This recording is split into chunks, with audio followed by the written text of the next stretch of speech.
किस्त 128 में उस्मान बेग दुश्मनों के खिलाफ एक ज़बरदस्त मंसूबा बनाते हैं। वो बाज़ंतीनी काफिले को रोकने के लिए अपने जंगजुओं के साथ हमला करते हैं, जिससे दुश्मनों में खौफ व हिरास फैल जाता है। उस्मान बेग की जंगी महारत और क़ियादत की सलाहियत नुमायां होती है। किस्त में ओरहान और अलाउद्दीन के दरमियान इख्तिलाफात बढ़ते हैं। दोनों भाइयों की आपस की चुपकलिश कबीले की सियासत पर मनफी असर डालती है। बाला खातून उन दोनों के दरमियान सुलह कराने की कोशिश करती हैं, मगर कशीदगी बरकरार रहती है। बाला खातून इस किस्त में भरपूर किरदार अदा करती हैं।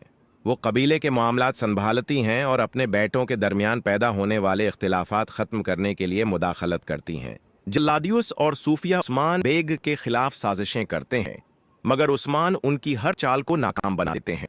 उस्मान बेग की जहानत दुश्मनों के मंसूबे नाकाम बना देती है। किस्त के आखिर में कुछ जज्बाती लम्हात दिखाए गए हैं जो ख़ानदान और कबीले के रिश्तों को मज़ीद गहरा करते हैं।